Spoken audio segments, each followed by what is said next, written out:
There's a name you're really going to get to know over these next few days, if you don't know it already. And here's the real kick for us. Canadian. First Canadian-born manager ever to lead a team into the World Series. Let me tell you about our next guest. Born in Sarnia, hometown is Corunna. We even did a baseball card for him.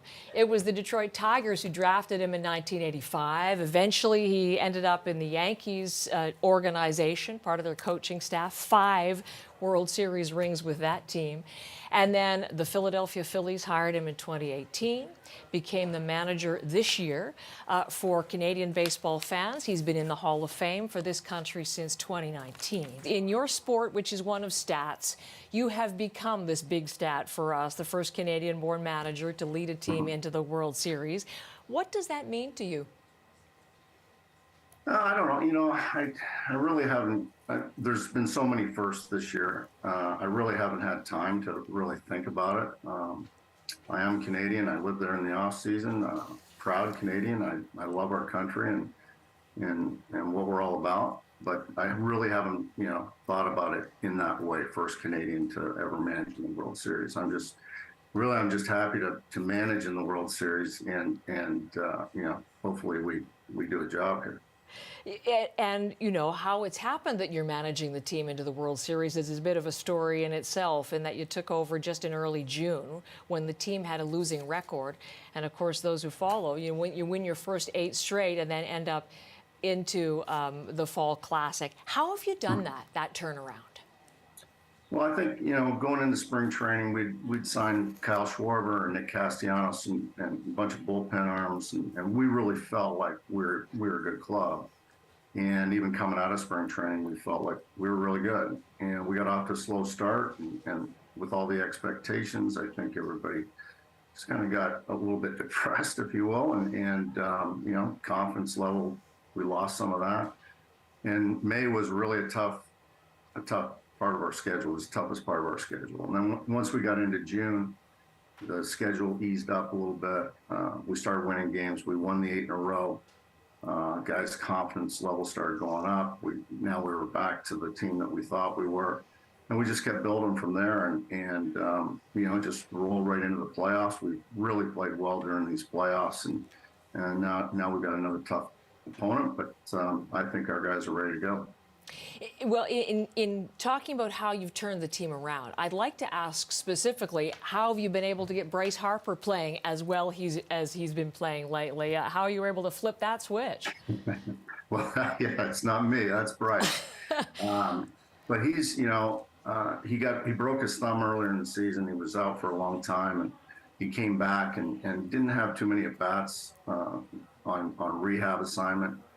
So he wasn't really up to speed, so there was a lot of timing issues early, but he's got it going now. And I mean, the way he's hitting now is the way he hit the entire second half of last year. So I'm not surprised. I just hope he keeps it going. He is a guy that can sustain this type of run for a long time. So hopefully he keeps it going, because he's obviously a huge part for the ball club. Obviously, and you'll need him to be keeping that going when you face the depth and dominance of Houston's pitchers. I mean, I was just reading a couple of comments from their pitching coach, and they say, well, he says his secret is to get nasty pitches and throw them a lot. So that's what you're going to be facing. How do you counter that?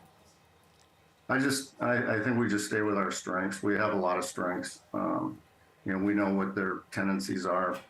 They know what ours are. We stay with our strengths. Don't try to do too much. It is the World Series. It is the biggest stage in the sport. There's no other series after this, but you really have to stay poised and calm and just do your thing and be yourself and try not to do too much.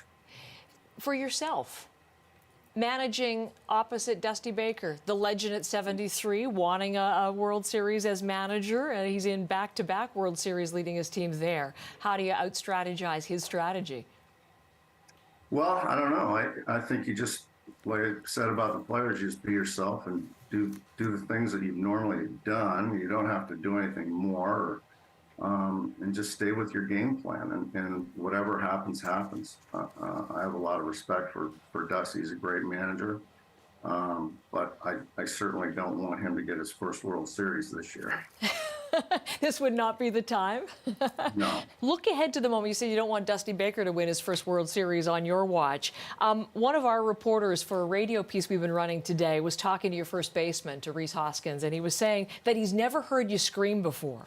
And he's really hoping that you can win the World Series so that he can get a chance to hear you scream. What do you think?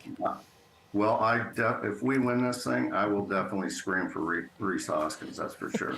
He heard it No here problem first. there. No problem there. And, you always dream about winning a world championship even when you're a kid, hitting rocks in your driveway when you're 8 years old, thinking about just being in the World Series and hitting the home run to win it and all that stuff. So it's a huge deal.